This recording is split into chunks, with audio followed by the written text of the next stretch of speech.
I don't hate my parents. I hate what the world made them. I hate that my father was taken from me when I was 8 to the mines that exhausted him day in and day out, into a life that he had begun to resent, that he projected onto me, his child, out of survival. I hate that my mother was molded by her trauma. She had to keep going, to keep working. She never stopped, even though she hated it. I don't actually know her. Now both of them are bitter. Neither of them have real hobbies except for my dad, who rides his bike.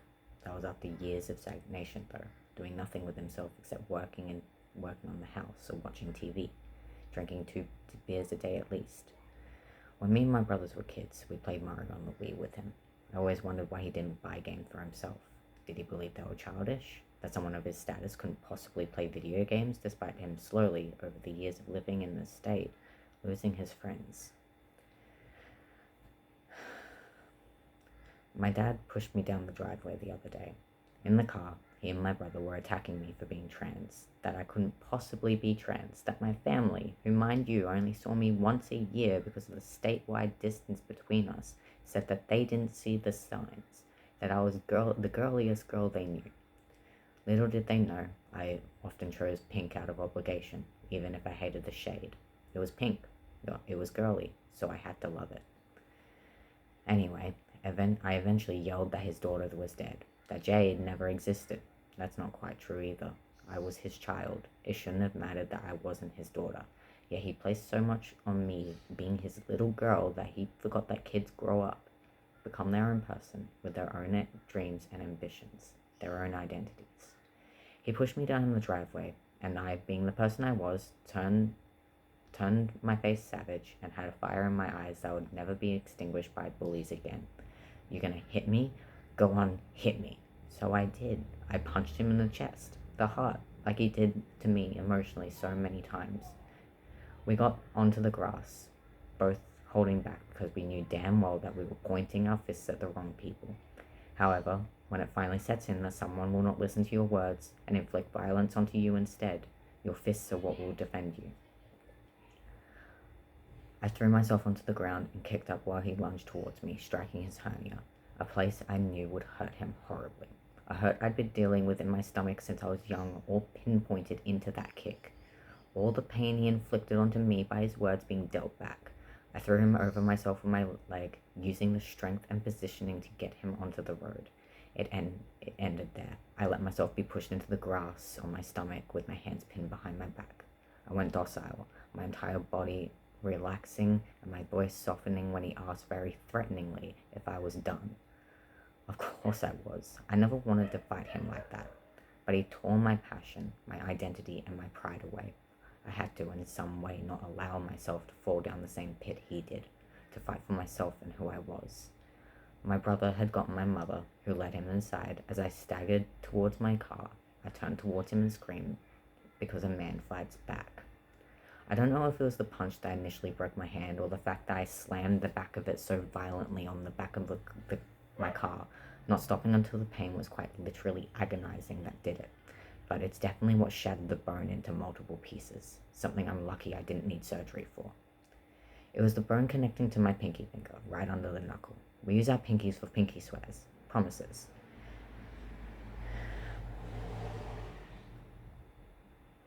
That day, my father broke his parental promise, forfeiting me for the same life that had caused him this much misery in the first place. Isn't it poetic how this fight had turned?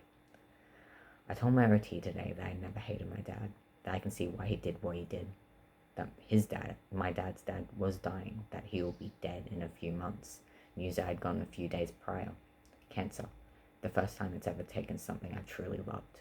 All that resent, that pain, misdirected onto me instead of fixing what he hated. No, he said. He was choosing to be trapped in a capitalistic hellscape.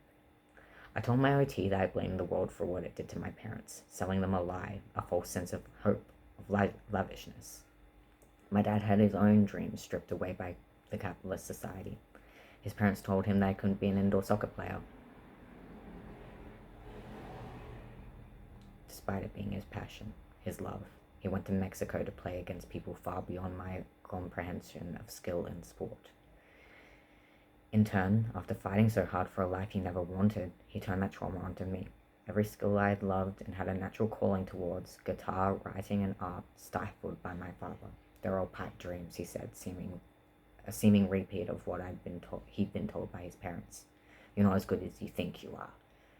Yet, with writing, I was. I was far more capable of forming stories than most people, reading small chapter books at 6 years old, Ivy and Bean by 7. I was hyper-literate, obsessed with Shelley Barber's fairy stories at 4, and able to read them thanks to my dad, who read to me most nights back then. I still regret getting rid of those beautiful books. Perhaps I'll create my own someday, in my own world. Slowly, piece by piece, my passions were taken from me, a block forming in front of everything I cared to do. In turn, I became suicidal. I didn't want to live without the passions that drove me through my early high school years. There's more to that, but it will come in time. As I lost these things, I lost the ability to actually do school as well.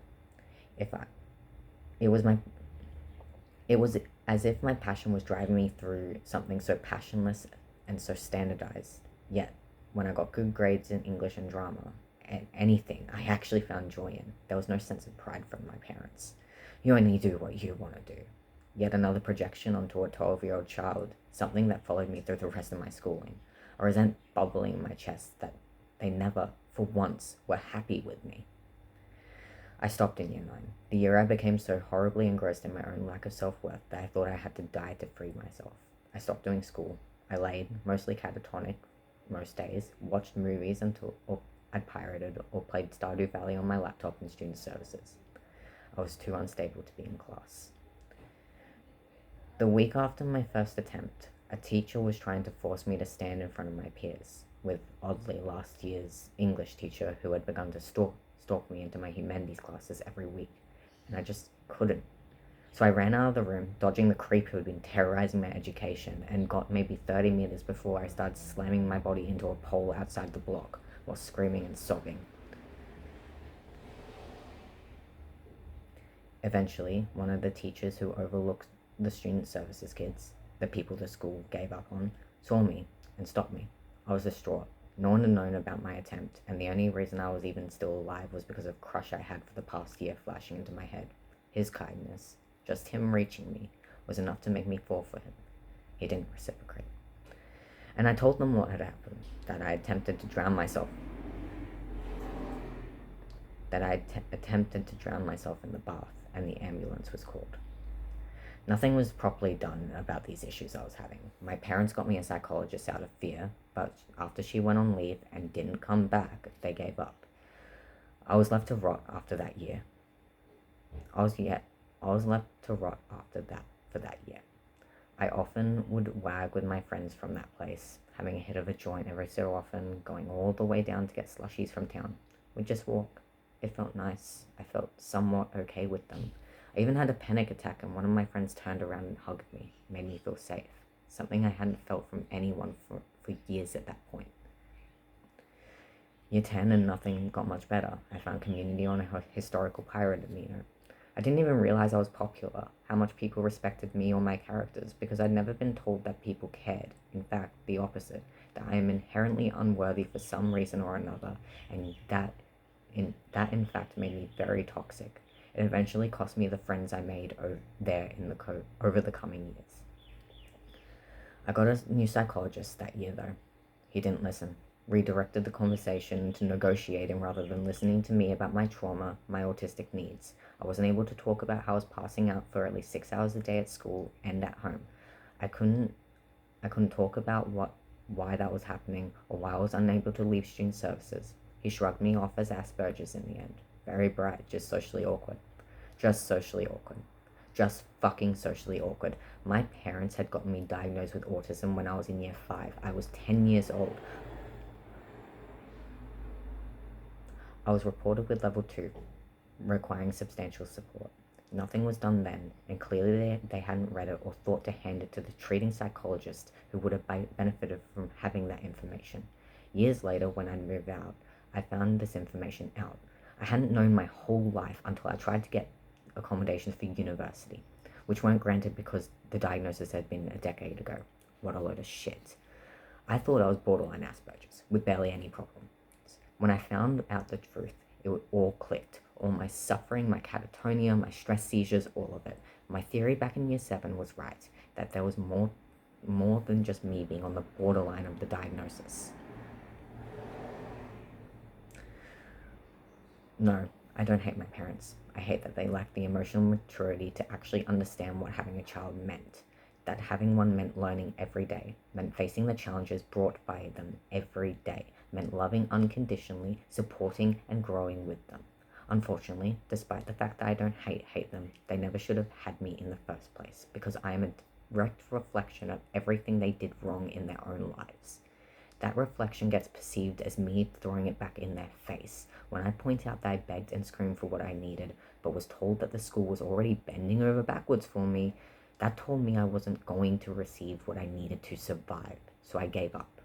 I hate that they didn't grow with me, that their pride didn't follow me after I was diagnosed. It was like they gave up on me, like I was a commodity to them, thrown to the wayside after I was deemed defective in their eyes. If my parents didn't remain so self-absorbed in their self-hatred, maybe they would have grown